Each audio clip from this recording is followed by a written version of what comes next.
If you had to name a singular state in the U.S.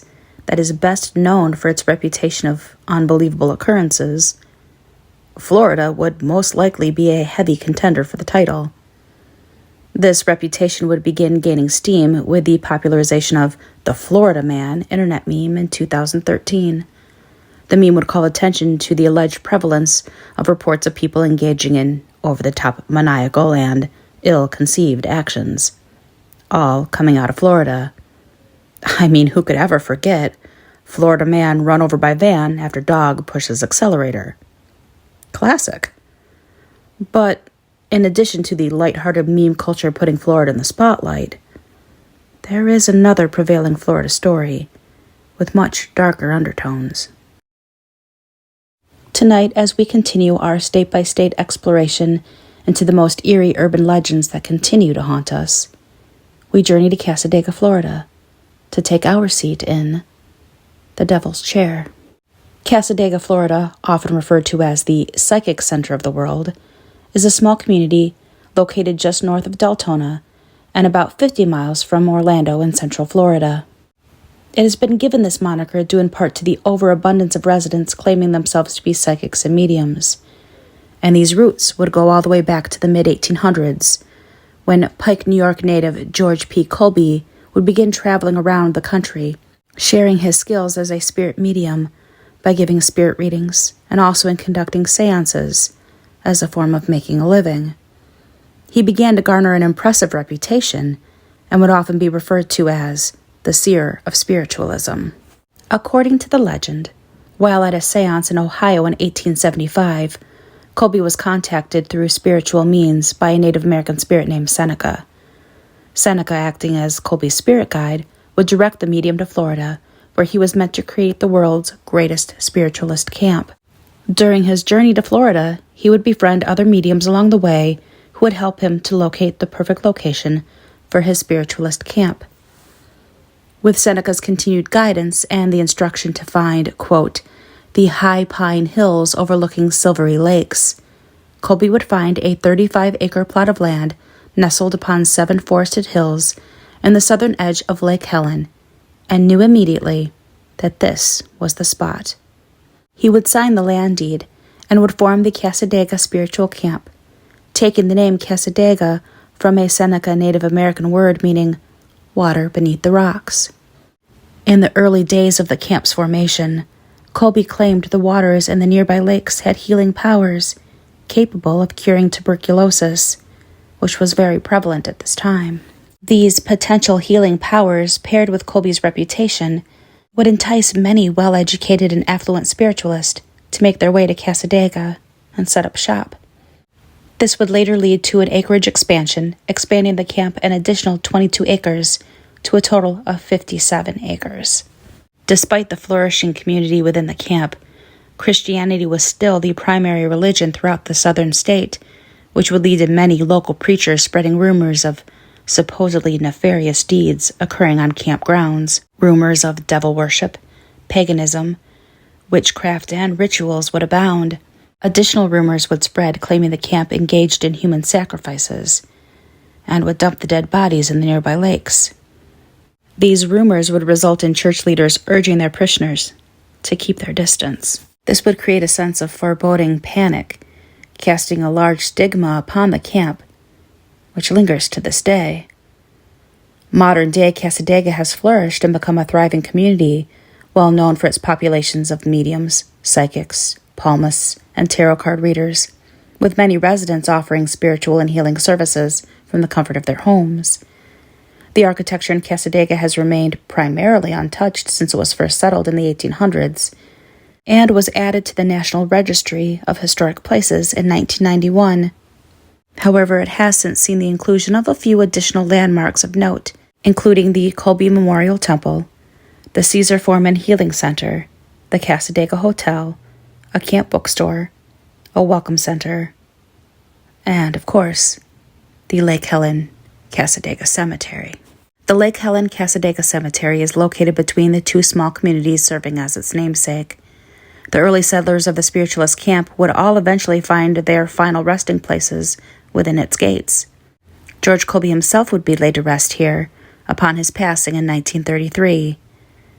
And with a history dating back to the 1800s, it would be no surprise that tales would begin to circulate of terrifying occurrences, some of which were provably true, and others still lingering on the precipice of truth and urban legend. With graves dating back to the 1800s, it would be a fair assessment to say the grave plots have seen better days. However, the problem goes much deeper than simple maintenance issues. Some might even estimate it goes 6 feet deep. You see, the Lake Helen Cassadaga Cemetery has a bit of a body problem, with the mapping of the cemetery being complicated by its long history, varying overseers, and several instances of vandalism. The families of those buried there would find themselves faced with a horrifying truth. Even though the gravestone would be for their loved ones, there was no guarantee that their bodies were actually buried in that plot. When the cemetery was first built in the 1800s, there was no system for mapping or plotting the graves. And when anyone in the camp would pass, their loved ones would have to rely on the grave markers to locate their family members. And as the years passed, the grave markers would fall to disrepair, sometimes breaking apart entirely, no longer properly marking the final resting place of its residents. Even after a system for grave plotting was introduced, the old, unreliable grave markers would cause quite a few problems for the modern-day Lake Helen Cassadaga Cemetery. With the former grave markers not in the best of condition, if they were even still standing at all, it was extremely difficult to determine where to bury bodies, as there was no way of knowing if that plot of land was already occupied. According to Lake Helen City Administrator Lee Evett, we had an incident just a week ago when individuals wanted to be buried next to another individual, and our records show that the other individual was actually buried in 2 separate places. Evett further stated, "We have no confidence in where the bodies are buried. For many years spanning from the 1920s to the 1940s, and again from the 1960s to the 1980s, a private cemetery association was responsible for overseeing the cemetery.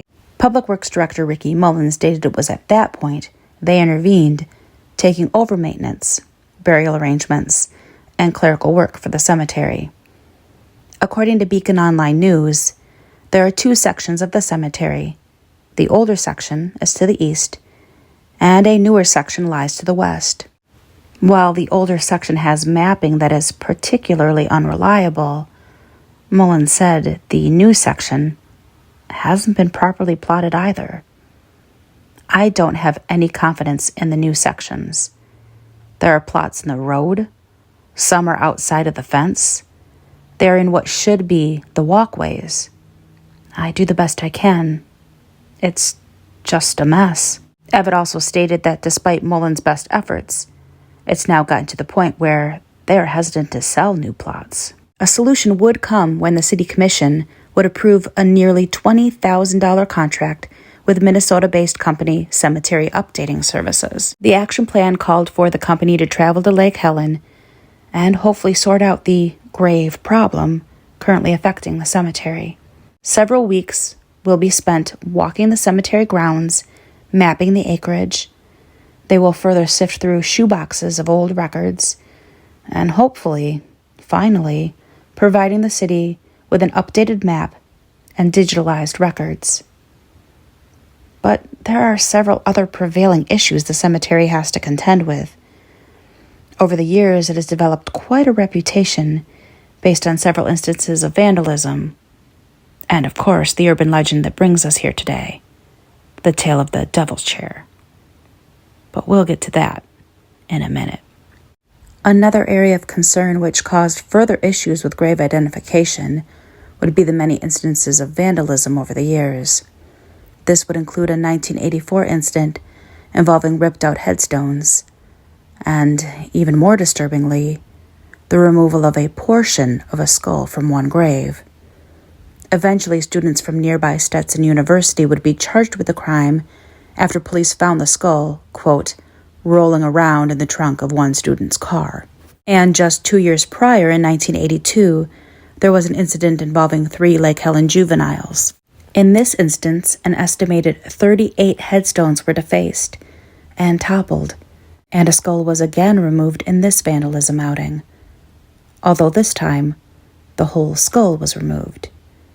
Adding an additionally gross element to the crime, a severed squirrel skull would be discovered on top of one of the cemetery's crypts. This would cause panic for the locals, unsure who would do something so disturbing. This led to a need for a response from local law enforcement, and the then police chief Tom Ling would be prompted to make a statement, declaring, quote, "We have not found any evidence that would indicate to me that a cult was involved."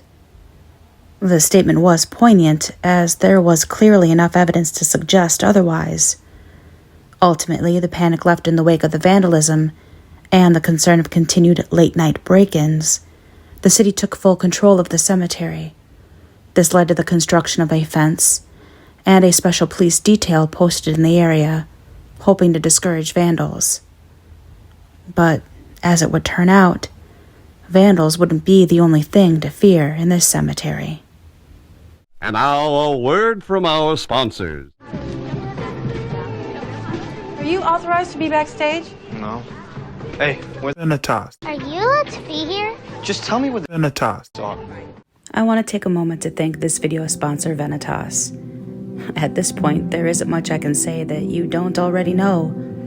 VENATOS offers quality gaming equipment at an affordable price, and they stand by their work with customer support that is second to none. With free shipping to the US and Canada, VENATOS makes it easy to upgrade your setup without forfeiting quality.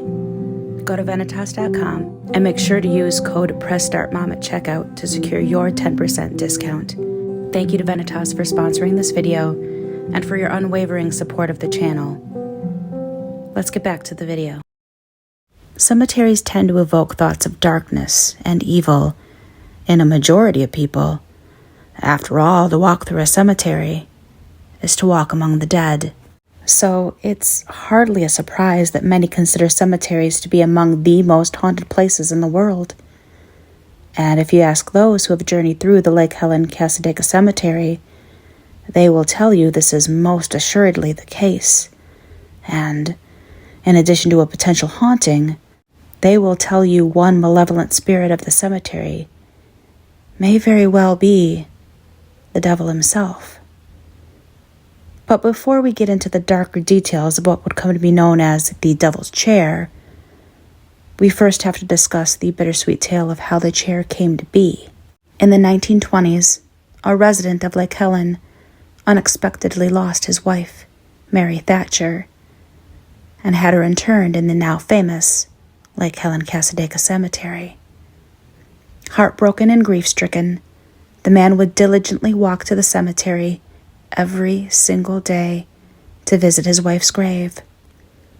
But as the years went on, the man aged and developed severe arthritis in his knees. The constant walking back and forth to the cemetery would only worsen his condition, and it was taking its toll on his body. However, the man was unwilling to cease his visits to his wife, and would instead pay to have a red brick chair built next to her grave, so that he would have a place to sit and rest his legs while visiting his wife. And so his visits persisted until his own death would allow him to be beside her forever. As word got around about the man and his chair, others would be touched by this tale and request similar chairs by graves of their loved ones. There are now 7 in total. But this particular chair quickly proved itself to be unique, not just in the fact that it was the first. If the stories are to be believed, the Devil's Chair is imbibed with supernatural powers, granting anyone who sits on the chair the ability to see and talk to spirits. Hundreds of individuals report experiences they can't explain, and the individual experiences are numerous. It has been said that the chair acts as a conduit, allowing the sitter the opportunity to enter into a contract with the devil. In some cases, those who come to take a seat in his chair will bring an offering to the devil, a beer. They will leave the unopened beer on the arm of the chair, and when they return the next morning, the can is still there, unopened, but has been drained of the beer, and the can is empty. Some say that the minute you sit on the chair, it's almost as if time stops, and it feels as though you are completely alone in the cemetery. Well, alone with the spirits anyway, as some have claimed as they sit alone in the chair, they see shadows of people circling around them. And in other reports, the silence of the cemetery is broken by the sounds of a woman or children screaming. Some reports take an even scarier turn, with individuals claiming to have become the victims of spiritual and even physical attack. While sitting in the devil's chair, many state they have had premonitions, flashes, of how and the exact day they will die. Another prevailing story surrounding the Lake Helen Cassadaga Cemetery Devil's Chair are reports of an individual known as the Hat Man. Visitors to the chair with no apparent connection to one another would claim to be visited in their dreams by a shadowy figure of a man wearing a wide-brimmed hat. But the eerie thing is, this is not exclusive to those who have visited the cemetery, as thousands of people have claimed to have this exact same experience all over the world. Many have attempted to make sense of the phenomenon, and it has been theorized that this Hat Man could be a demon or the actual devil. With the numerous tales of off-putting experiences recorded in the cemetery, it would not take long for those with a morbid curiosity to journey to the cemetery, hoping to have an experience of their own. And with the influx of this traffic, as we discussed earlier, vandalism became commonplace, and people with nefarious plans would seek out the devil's chair to perform satanic rituals or to practice witchcraft. This became such a concern that local law enforcement would post increased patrols, especially around Halloween, hoping to prevent additional damage and prevent trespassing. But if the stories are to be believed, regardless of police intervention, the Lake Helen Cassadaga Cemetery will continue to have a trespassing problem. Because how do you keep out the devil himself? Thank you for coming along on this adventure with me, and for your patience as Mav and I move. I promise once we're settled, videos will come at a more regular upload schedule. Maybe even a house tour. You are all the greatest, and I'm so glad you're all here with me on this journey. Just a reminder, we do have channel memberships now if you're wanting to help support the channel. We also have our Patreon, where we are posting exclusive videos that we can't post here on YouTube. If you like this video, you can also give it a super thanks or a like. And if you want to help support the channel, the easiest way to do so is to subscribe. And that only costs $0. Thank you to Stop Propaganda for their support over on Patreon, as always. I am forever grateful for you. And thank all of you so much for watching. And until we hit the road again, be safe, avoid brick chairs, and have a good night.